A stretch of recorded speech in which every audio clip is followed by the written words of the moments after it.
Welcome to the Juice Box with Juice Springsteen, covering the week that was in professional wrestling.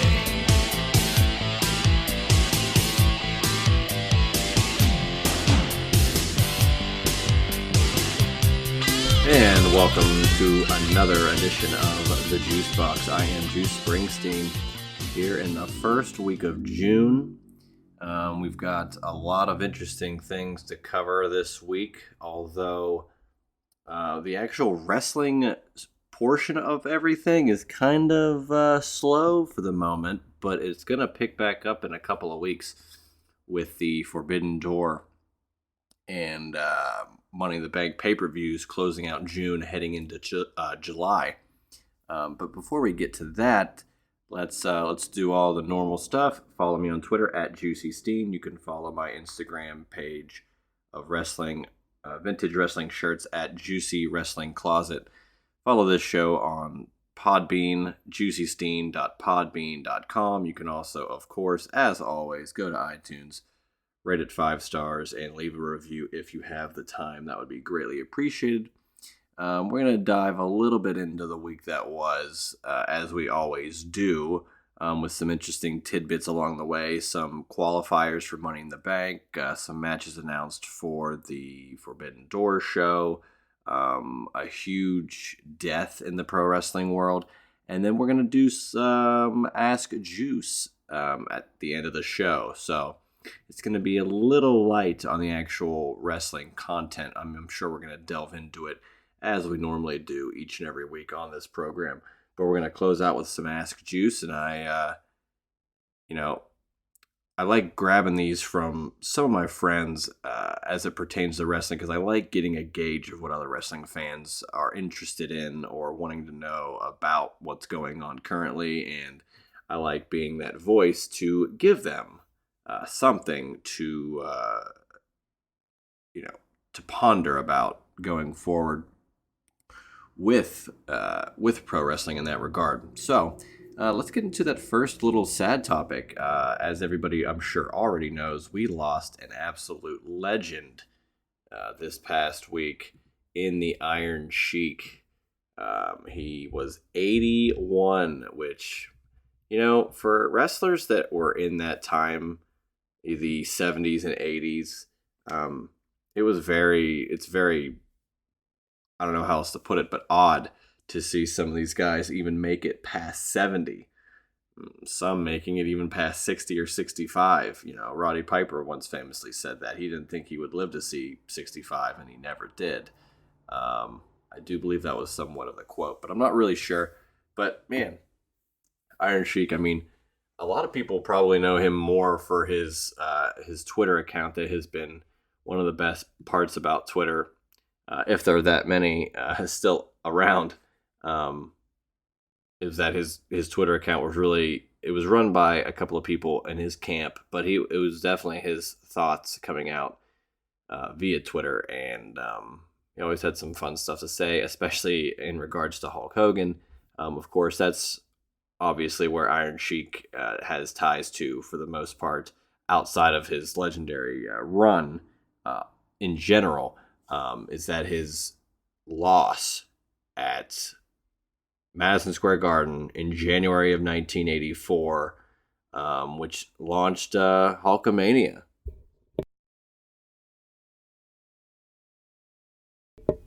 Sorry about that. Launched Hulkamania, and honestly, the wrestling world was never the same once that January 23rd, 1984 show happened. Wow. He was, the Sheik was supposed to wrestle Bob Backlund on that show, but got replaced by Hulk Hogan, and the rest, as they say, is history. As someone who grew up in the 90s, I really know of Iron Sheik more so as the guy who lost to Hulk Hogan, and then more along the lines of his runs with Sergeant Slaughter as Colonel Mustafa, as they were doing the 1991 Iraqi sympathizer gimmick, which was interesting as well. Of course, how could we forget WrestleMania 17, where Iron Sheik won the gimmick battle royal, which is a gem of a segment on arguably the greatest pay per view of all time. Famously, Bobby Heenan, as Iron Sheik came out to the ring and Earthquake's music hit, and he began coming to the ring as Iron Sheik still hadn't gotten to the ring yet. It's going to be WrestleMania 38 by the time we see Sheik to the ring, and it's nice to know that Iron Sheik lived to see past WrestleMania 38. But yeah, after his wrestling career, he really just kind of hung out, did his own thing, made cameos in movies and TV. He, of course, was on Twitter as well, doing a lot of fun stuff on there, but doing cameos and doing wrestling cons and stuff of that nature. Really, just a great guy overall, and such a beloved, I think, character for a guy who was one of the most heelish talents in the history of wrestling. Iron Sheik is honestly celebrated more than a lot of guys in that same era. And he was a bad guy, which really tells you a lot about the Iron Sheik as a person. So RIP to the Iron Sheik, aged 81.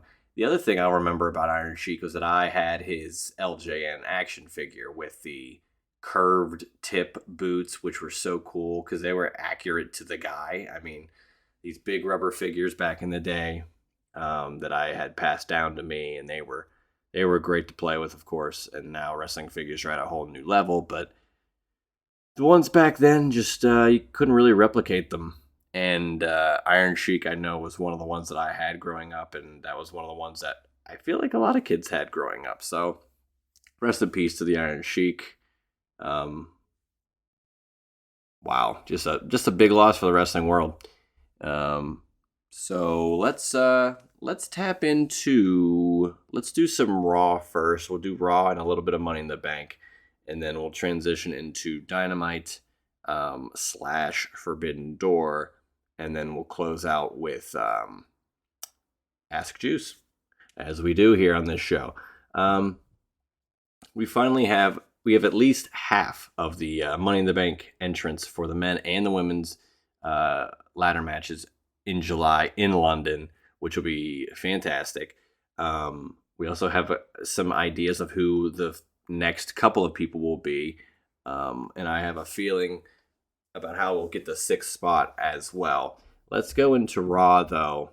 Of course, over the weekend, Seth Rollins, who is the new WWE World Heavyweight Champion, decided to ask everybody on Twitter when the last time the WWE title was defended, I think on TV or on Raw, and it was November 2021, Big E, which I don't know if it was the one that Big E won necessarily, but Big E had been defending it. I think he did defend it on Raw as well, so it could have been either that. But I mean, that's a long time ago now. We're almost halfway through 2023, and that was in 2021. So it had been a long time. To quote Stained, "It's been a while since the WWE title had been defended on Raw." But he put out pretty much an open challenge, and Damian Priest accepted it, and we were going to get Damian Priest main eventing Raw for the WWE World Heavyweight title.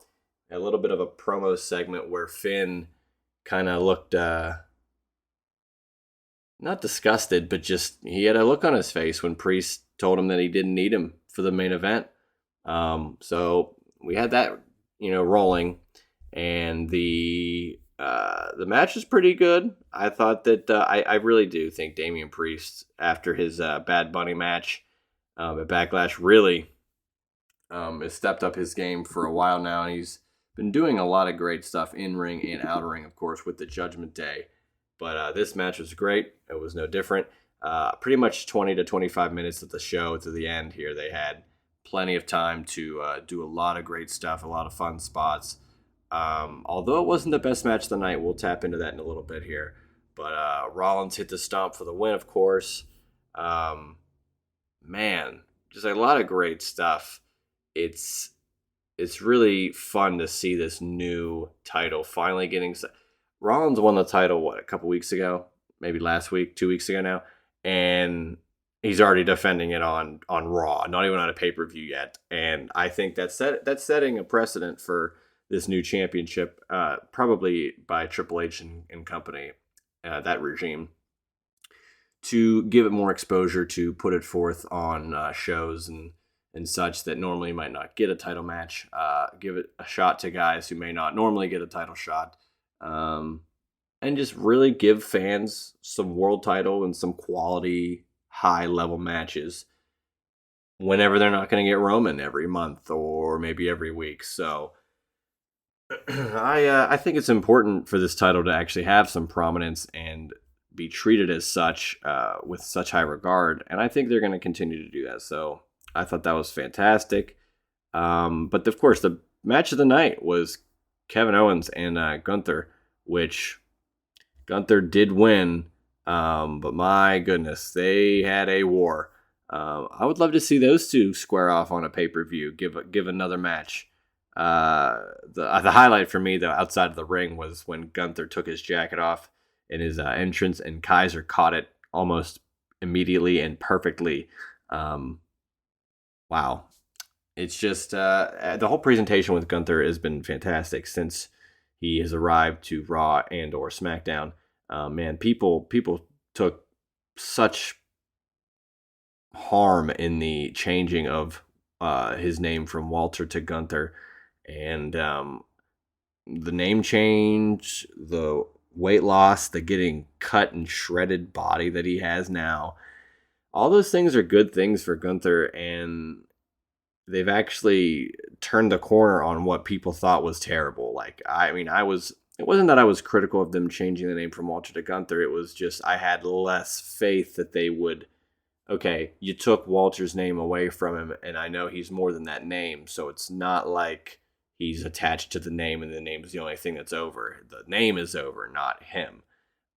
But it was the fact that WWE could give this guy a new name, but are they even going to give that name and that character and that person enough juice to, that's worth the squeeze of changing a name and doing something that was, in a lot of fans' eyes, unnecessary?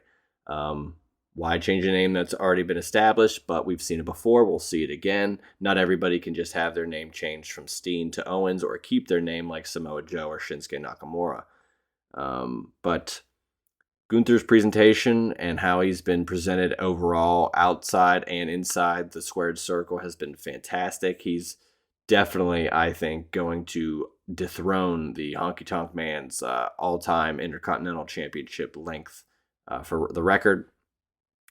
I want to say the week before that Raw, or before that would take place, I think there's a Raw in Memphis, which would be wild to see him do some sort of Honky Tonk Man inspired segment to kind of get more heat during this run, which he's got a lot of heat as is, but I think it would be really cool to see him get some heat for the local Tennessee crowd that may prefer Honky Tonk Man to someone like Gunther. But yeah, Gunther wins. The sky is the limit. I'm interested to see what Gunther does at Money in the Bank. As we saw last pay-per-view at Night of Champions, he defended it successfully against Ali in a fantastic match, but I'd love to see a little bit of a story going forward to see someone challenge Gunther and have a little bit of a feud with him. Shayna Baszler and Ronda Rousey had a match with newly called up Caden Carter and Katana Chance, which I thought the match was okay. The video packages that they've made for these call-ups were pretty good, I would say, as well. But of course, titles weren't going to switch hands. That was it. Or I don't even know if the titles were on the line, but it's just, Shayna Baszler and Ronda Rousey, I think, are actually a great team to be tag team champions. I think they make the titles legitimate. It's basically like having two Brock Lesnar-esque competitors as tag team partners and as champions, which makes it damn near impossible to dethrone them. At least you would think it would be almost impossible for them to be dethroned. But we'll see if they can make something interesting as we go forward as well. With those tag titles, they're not really the high point of the Raw shows, at least in my book. Maybe they'll change something with these new tag champs. Let's get to the Money in the Bank of it all. We now have 3 combatants for the men. Ricochet, Shinsuke Nakamura, and LA Knight are 3 of the Money in the Bank ladder contestants. Out of those 3, it's clear that LA Knight would be the favorite. Now, there are 3 more entries to be determined. Man, remember when they had 8 guys in Money in the Bank? Didn't they? They might have had 9 or 10 at one time. But at least they had 8 one year. And my God, they filled there. It was like a Royal Rumble with a ladder. But now I'm looking at the notes here, and it does seem like the 4th and 5th spots will be decided in 2 separate matches with Butch versus Baron Corbin. I don't know who I want to win that. Butch would be great because I'd love to see him kind of ditch the Butch character and kind of go back to being Pete Dunne, just the badass fighter, the bruiserweight. And Baron Corbin seems to have found a little traction in NXT, along with Dana Brooke. So good on both of them to go down to NXT and kind of have a renaissance, at least to begin that. I really enjoy this call-up, AAA in terms of baseball, not AAA wrestling or AAA insurance for your car.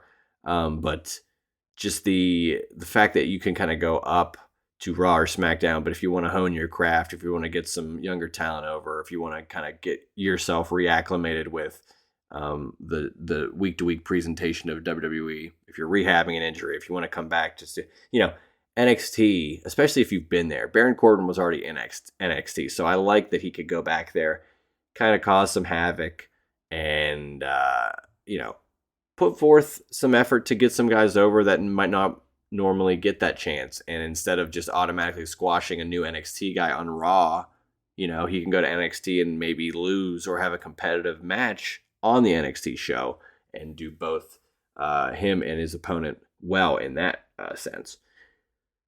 The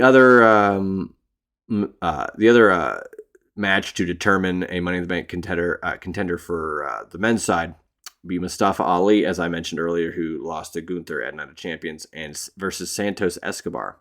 I'd like to see Ali in this match, but I have a feeling Santos Escobar is going to get a little bit of a push here. They're also saying that Matt Riddle is going to have a match to potentially get involved.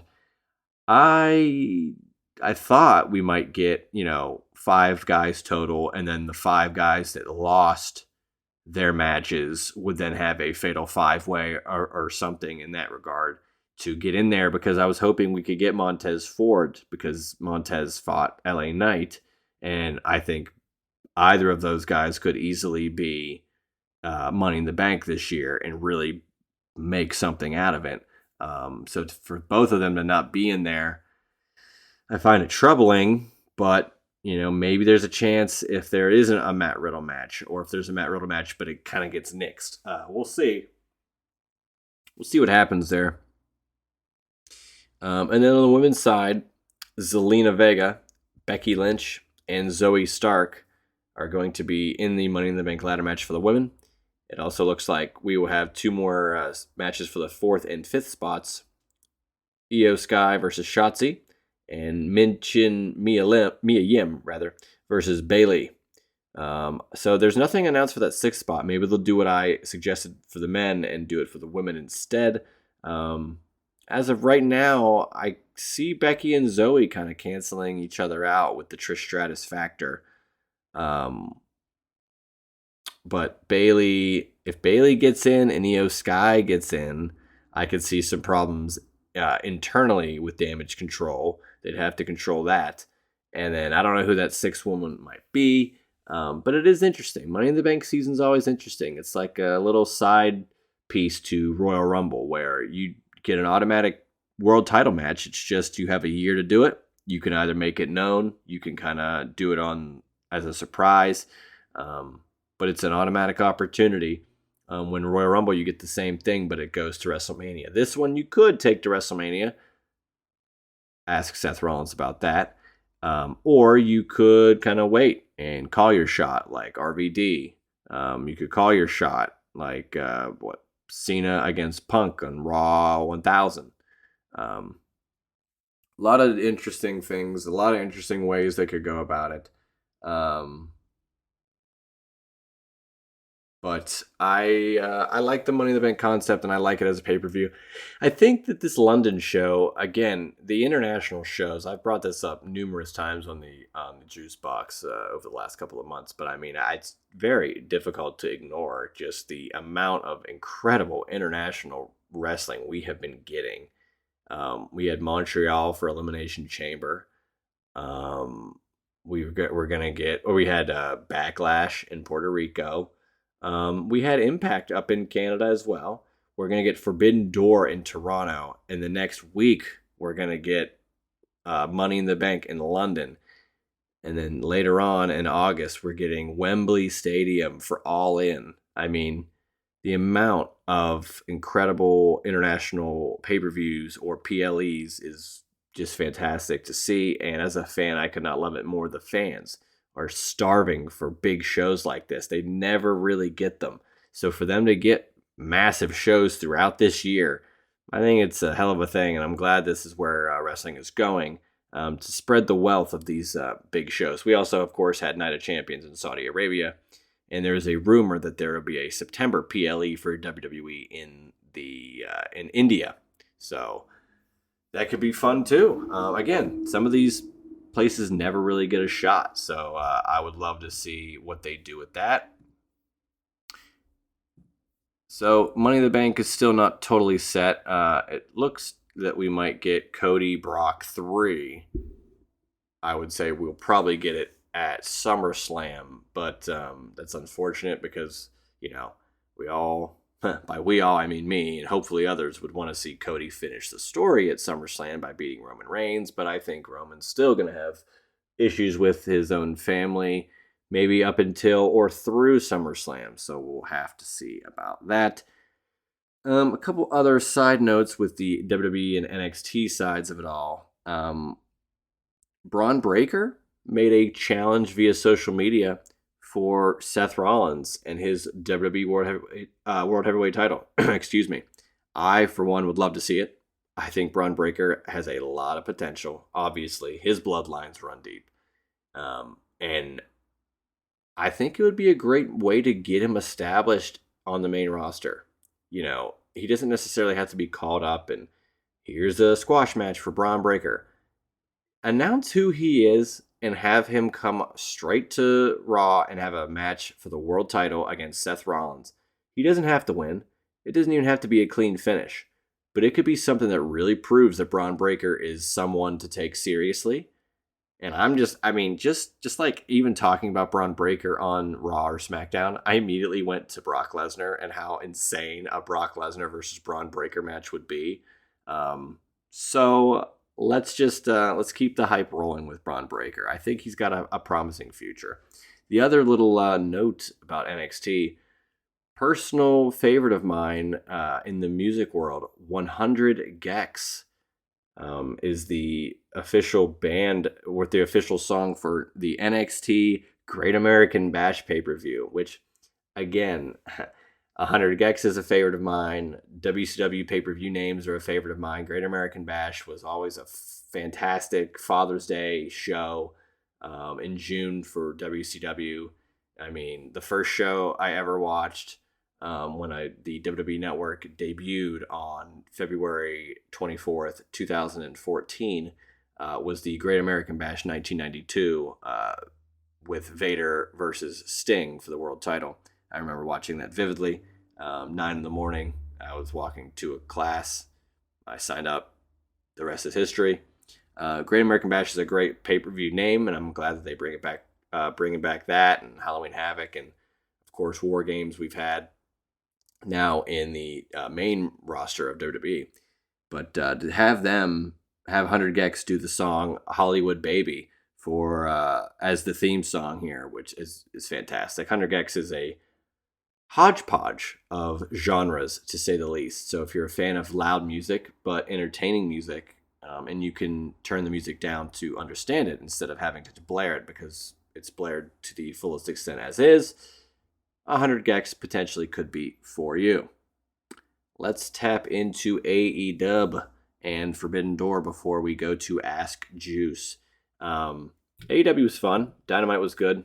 I enjoyed the Orange Cassidy Swerve Strickland match again. Swerve as a face or as a singles guy as a heel is, I think, fantastic.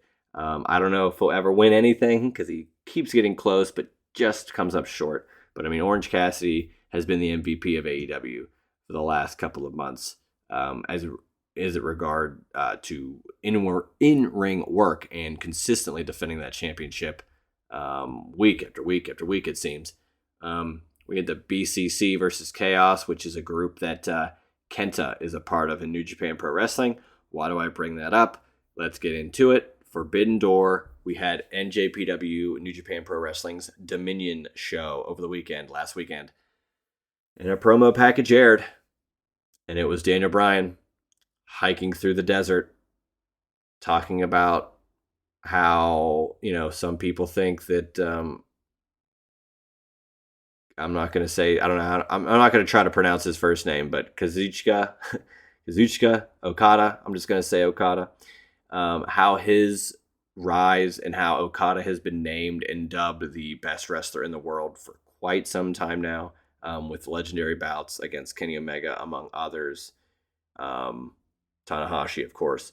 But Okada being this legend and having this name and this moniker of being the best, not just best in the world, but the best wrestler in the world. And Bryan Danielson had a problem with that.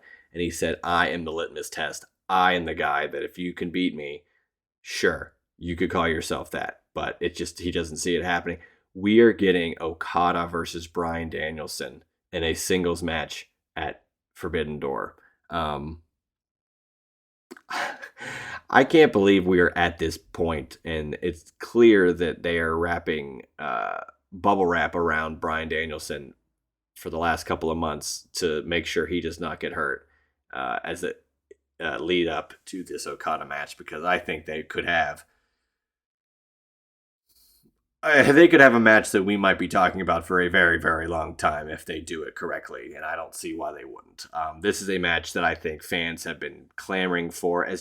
And again, people say dream match, but this was almost a fantasy dream match because Bryan Danielson had been in WWE for so long, and he peaked in 2014, and he had to retire by the next year. Was away, came back in 2018, had a renaissance, won the world title again. So throughout that time, Okada had been rising through the ranks and becoming this legendary wrestler. And as a guy, he's only 35. Danielson is 42. So Okada's still pretty much in his prime right now.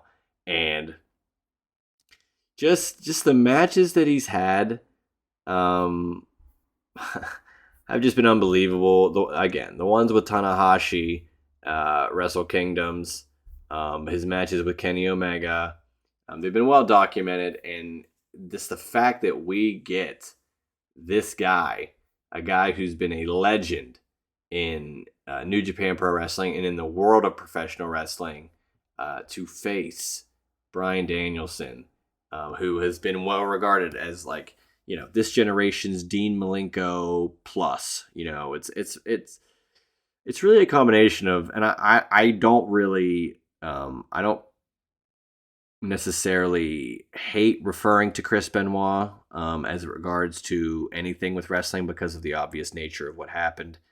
But I can't deny that I see a lot of Chris Benoit's in-ring work in Bryan Danielson, and I have for a long time.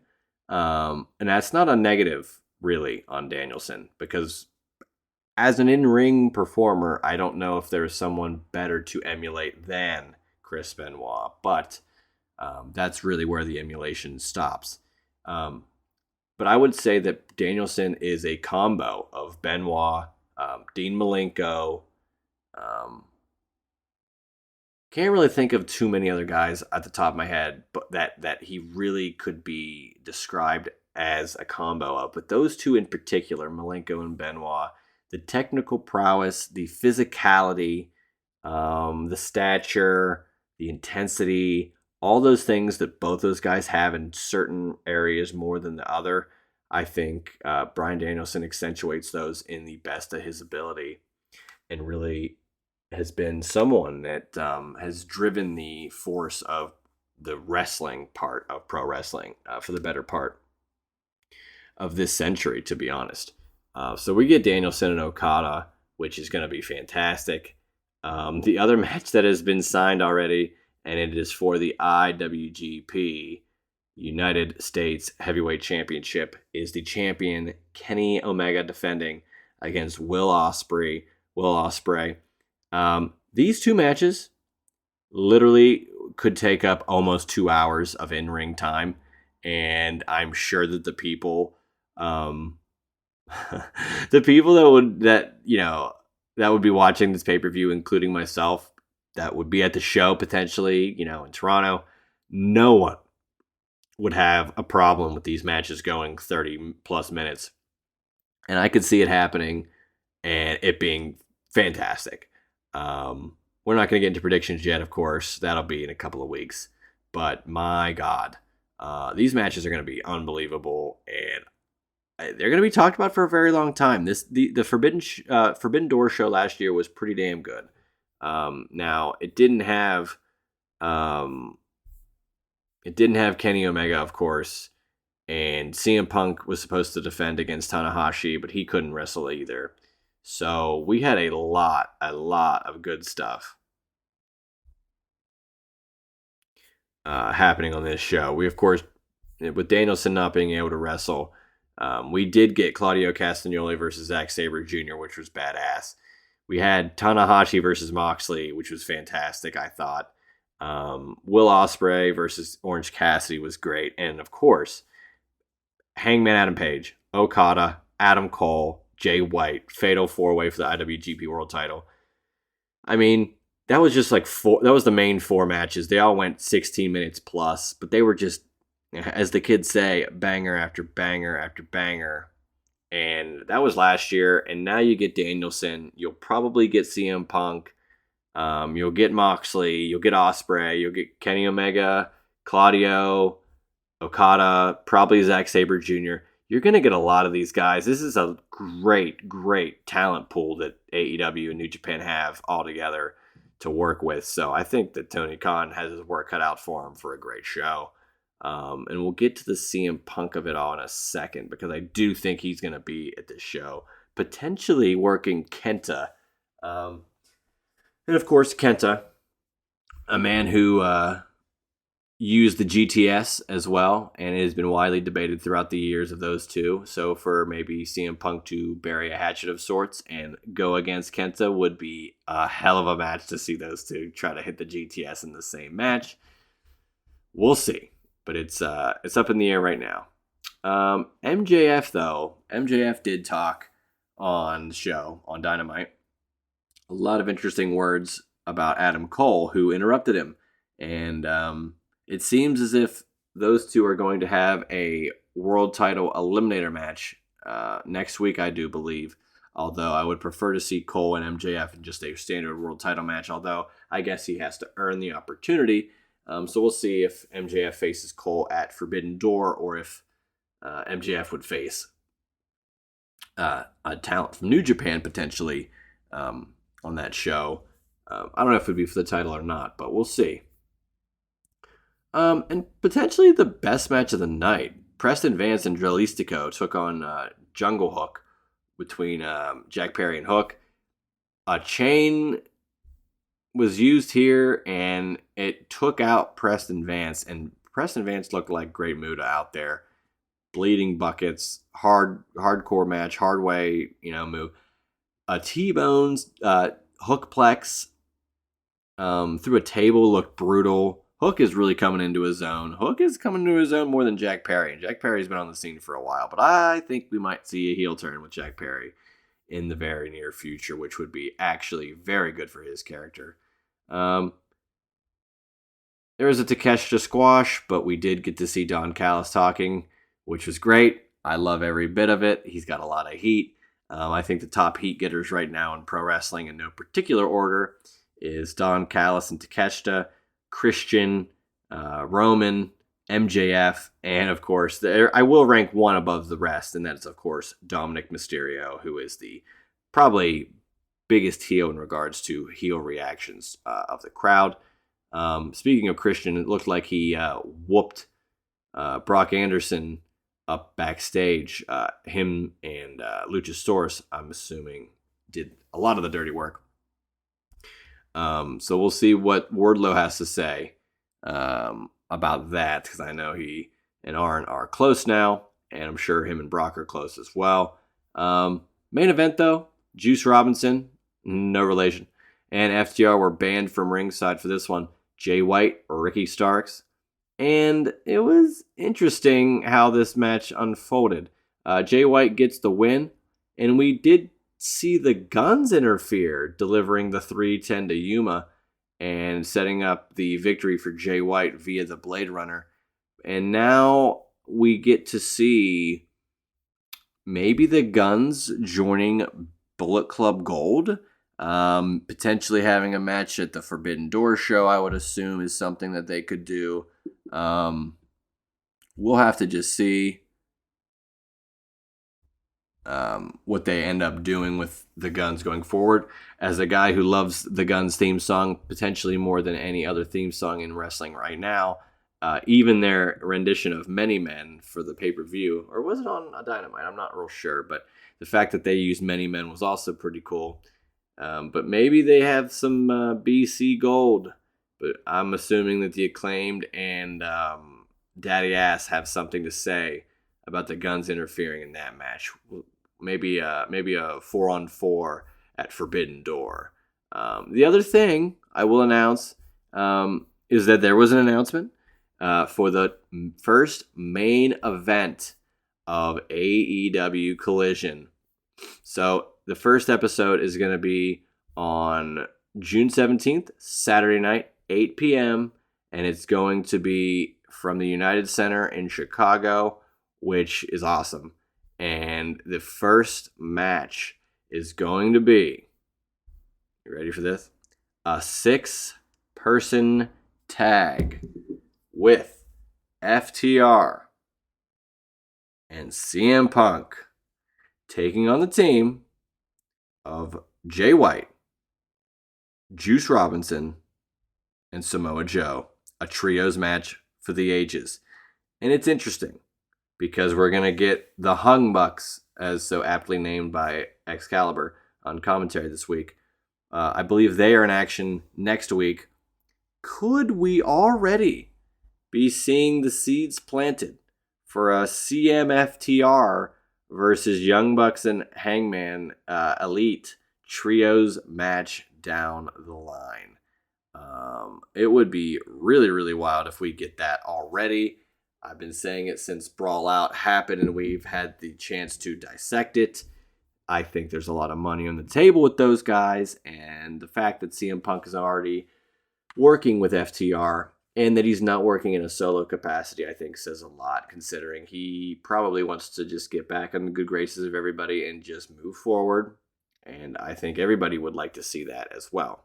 So looking forward to that Collision main event. I'm looking forward to that show being, I don't want to say appointment viewing, because, I mean, we probably thought that with Rampage, but if it's going to stay on Saturday nights and it's going to be live most nights, I think I'll be more inclined to try to watch it live, but we'll see as time goes forward.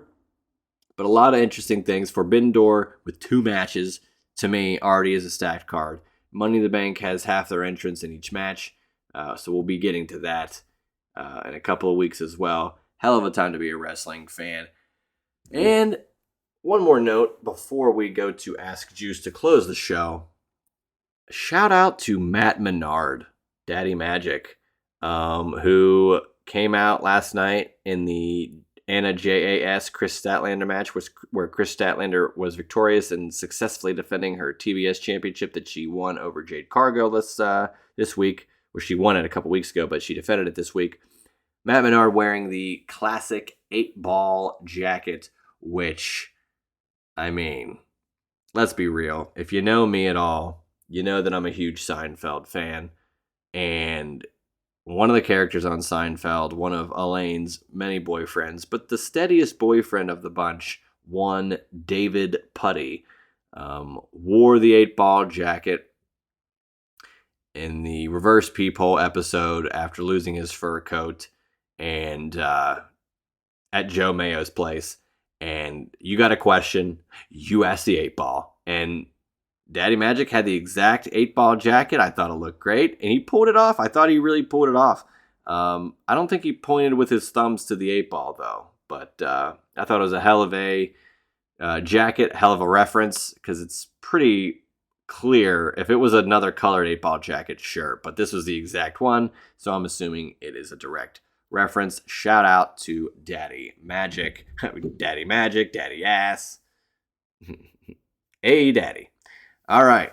Ask Juice, hashtag Ask Juice. Still not really tapping into the Twitter of it all with this because I don't know how many people would actually ask me questions. So I'm sticking to my wrestling fan friends to give me some stuff because they all have some interesting stuff to talk about. And instead of just burying these answers in a large group chat potentially, I'd like to just have the floor and be able to discuss it with everybody. So let's just do one. Let's do one from my good buddy, close friend, very long time best friend, Matt Presto, in and out of wrestling for a couple of years. You know, I mean, we go back a long time with watching pro wrestling.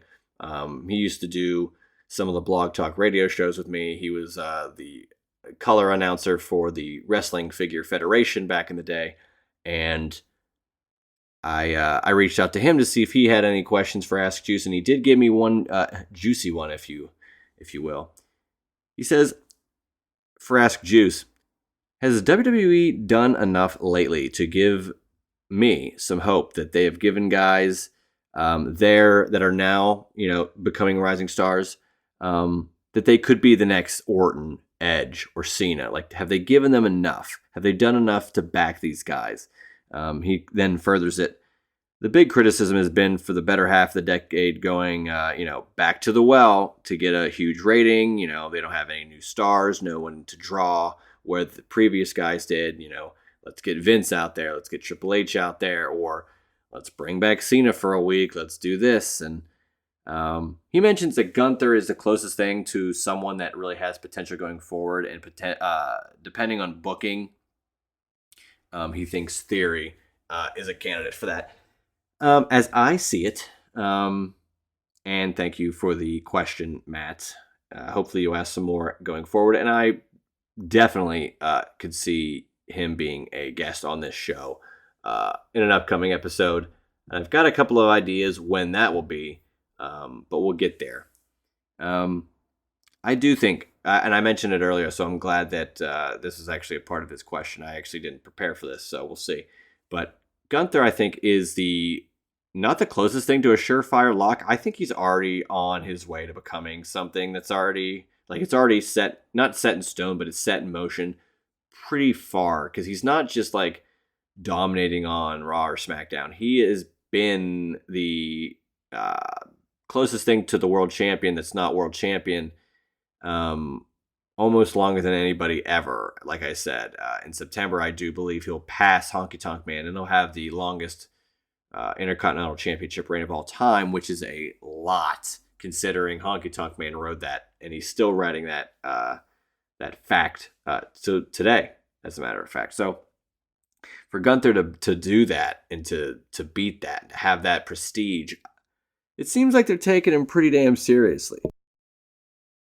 So, to me, I think he is definitely, as you would say, a lock to be a stalwart for WWE for a long time. I see him, I've mentioned this before, as a Brock Lesnar and Vader hybrid of hard-hitting, realistic, authentic, athletic, really tall in stature, bulky in stature. He trimmed down, though. You know, he's got a lot going for him, and he's got a nice little group behind him with Imperium. So I think he can go a long way. I really do think it would be fantastic to see him in a match with Rollins for the world title. or against Roman. But I think the real money is either as a champion with uh, Cody being the chase, or Cody being the champion and Gunther trying to take it off him. Because that gives me Vader Sting vibes, across the board. So I would love to see Gunther get a little bit more, and I think he's gonna. I think he's right now. He's in the IC title realm, and I think he's gonna stay there until he breaks this record, and then he'll probably drop the title not too long after that, unfortunately. But Theory, man, they practically said that he was getting buried, and that if he loses or if he wins, it doesn't matter. He's still not going to be liked or cared about with Cena, and that's exactly what happened. Um, to me, I think he just doesn't have to be the U.S. champion. I'd much rather see him chase for a world title or stick in the world title picture or have a more not necessarily like not a legit blood feud, but like we've been talking about for weeks. Why did Brock attack Cody? There is no motivation. Give some sort of motivation for Theory to be that type of dastardly guy to ruin a title shot for someone else or to beat up a babyface when they were so close to winning the big one. And I think Theory could be something more than what he is now, which is a young. He's not really green anymore. I think he's gotten a lot better.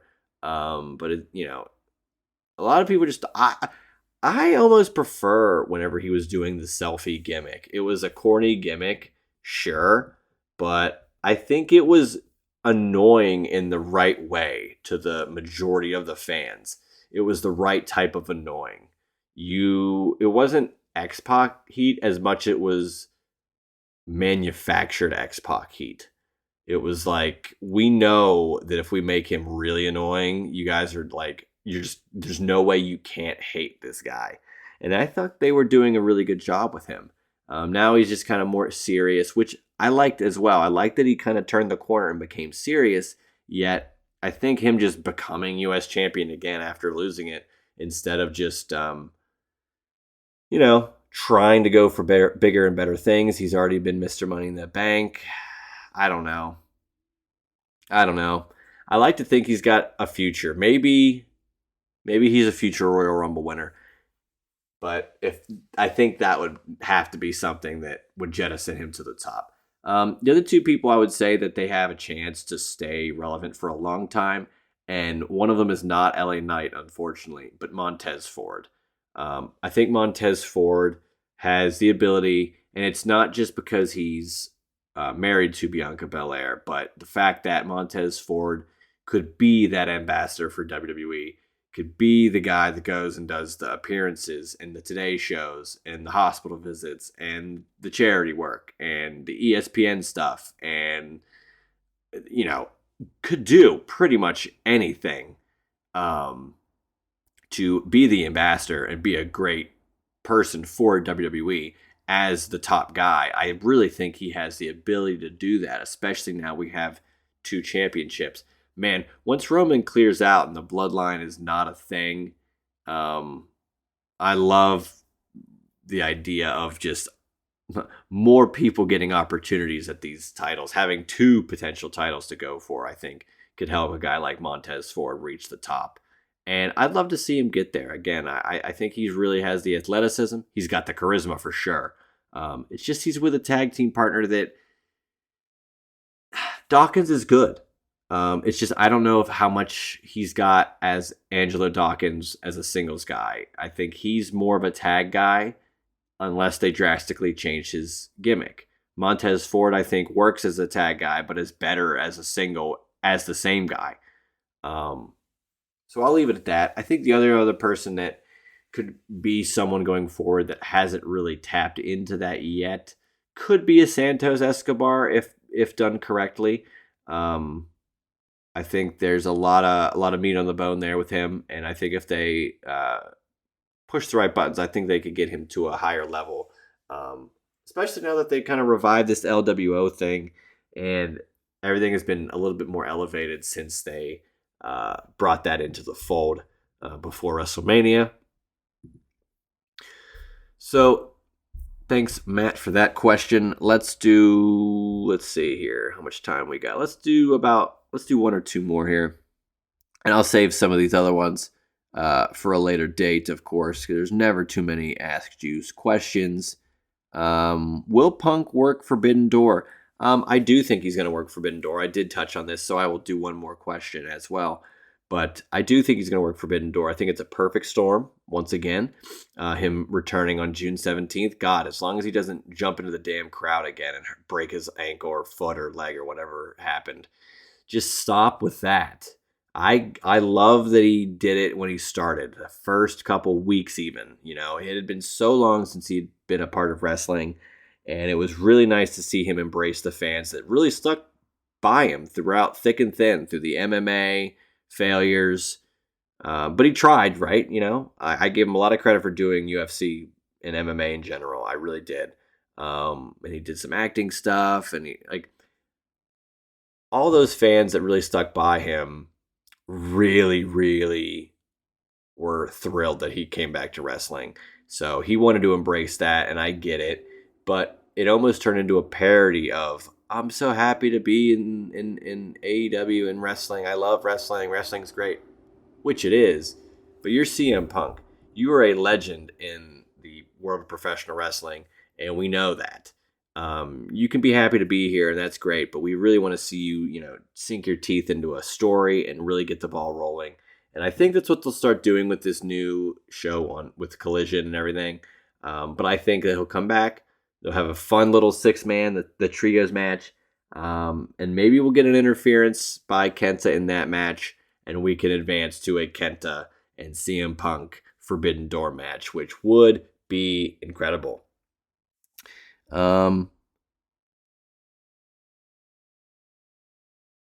Let's do one more here. I've got plenty of interesting questions, but I feel like a lot of these could really last a long time, including, I'm not going to even say the one because it could be a truly a long form topic.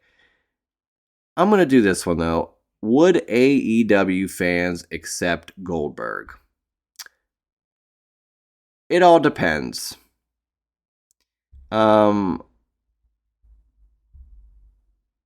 think if done correctly, Goldberg could work in AEW, but it would have to be a few things about that. It couldn't be, it couldn't be multiple matches. I think it has to be maybe a one-off, maybe 2 or 3, maybe 3 max. It'd have to be high profile. He couldn't just come in and squash somebody, although that would be fun. Okay, 4 matches. But AEW has done such a fantastic job with the legends of this business. I'm going to try to just kind of go off the top of my head and go over the people and the legends that have come in. And this is legends, by my understanding. I would call them legends.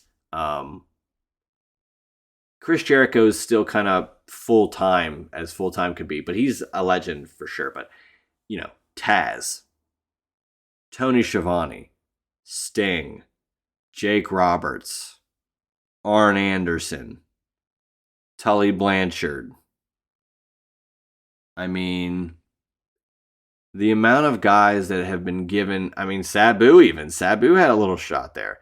The amount of guys that have come through, and I'm sorry, I neglected to say daddy ass, Billy Gunn, Matt Hardy, The list goes on and on. What the point being, there's so many positive examples, Christian, of older talent getting utilized to such a degree that it almost seems like they never went away and that they're still kind of in their prime because they're doing things that are accentuating their positives.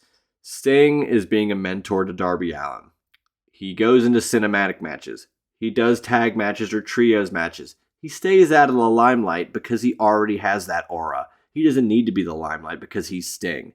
He gives that light to somebody else while staying in the background, but it's like We know he's there. It's Sting. There's only so many ways to put a guy out there without it being like, wow, that's Sting. He takes all the spotlight. Wow, way for them to. I'm so glad that they put Darby in the background. Like, no, Darby is the guy that they give all the push to, but Sting is his sidekick. He's his mentor. With Goldberg, I just think there's a few things. Like with Wardlow, that's the obvious one. Wardlow is a guy that Goldberg, you know, for better or worse, was a blueprint for. Wardlow had a streak briefly. Now, Jade Cargill was more of a numbered streak that they really cared about and talked about. But Wardlow was destroying people. He was beating them quickly. He was doing a little bit of like now he's doing like the Powerbomb Symphony. He's got a little gimmick.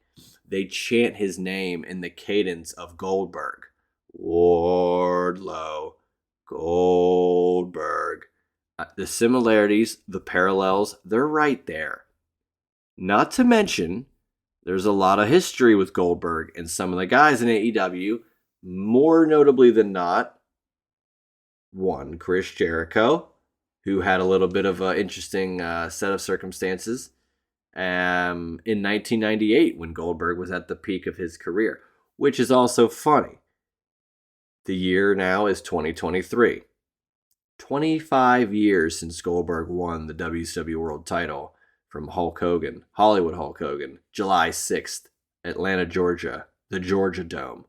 So to me, 25 years for a guy like Goldberg seems like the perfect opportunity to go out on his own terms and not have some terrible match with The Undertaker in Saudi Arabia be a lasting impression of what Goldberg could have been in his later parts of his career. Now, granted, Goldberg did come back a little bit after that for some matches, and it kind of put away what happened in Saudi with him and Taker, but I think he could go to AEW and have a surprising run there. I don't think he'd necessarily have to go for a world title. I think you need Goldberg to have a reason to be there. He'd have to want to challenge somebody. Be like, you know what? I've been walking around this business for a long time, and I know talent when I see it. And Wardlow has been a guy that people have been comparing to me this whole time. And you know what? I see it, but I want to experience it. I want to see if Wardlow has what it takes. Is Wardlow next? Something to that effect. And I think that with the right booking, you could make Wardlow into an absolutely bona fide superstar by potentially beating Goldberg. I don't know if Goldberg would lay down for a Wardlow, but if you have a high-powered match, I think anything's possible. But a bona fide star could be waiting for a guy to beat Goldberg if Goldberg were to make, I guess a jump, but he's not in WWE right now, so I don't know if it'd be technically a jump. But, and I mean, I know you're not really trying to sell out Wembley now.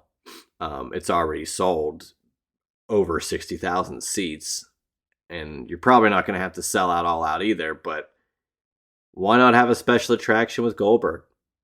Why not have a legend of that level, of that status, of that stature with a 25-year anniversary to boot? There's a lot on the table there, and I think Goldberg overall, if done correctly, which that's what the whole answer is here, comes down to, is AEW has done such an incredible job with the legends that they have been utilizing since their inception in 2019 that even a guy like Goldberg, I think, could thrive in that environment, and they would be able to utilize him to an extent that would put him over one last time, put over their new guys that are AEW grown talent to an extent that they might have never thought existed before, to potentially beat a guy like Goldberg, who is this legend. And of course, it's TNT, it's Tony Schiavone, it's TBS, it's WCW, it's Goldberg. I love him being able to go and do that, especially with Sting being there. And DDP had been there a few times. I think it'd be cool to see Goldberg on TNT one more time. So I'm in favor of it, honestly. The header of my Twitter profile is a photo of my dad holding me up whenever Goldberg pulled up in his white minivan to a WCW house show.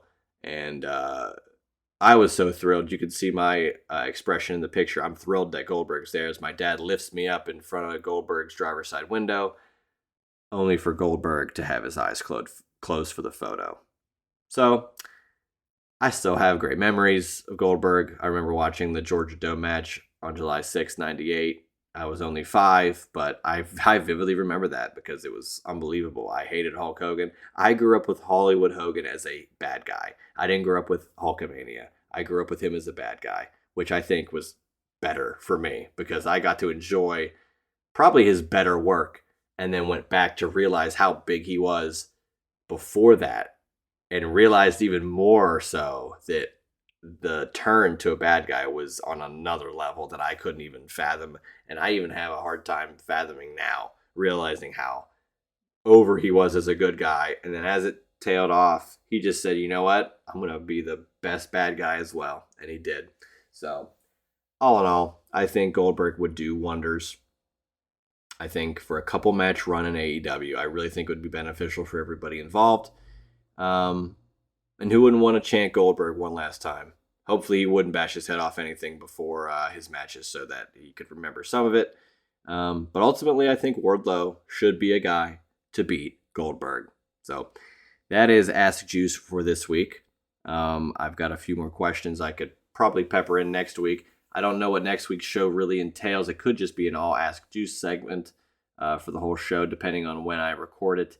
I'll be out of town next week.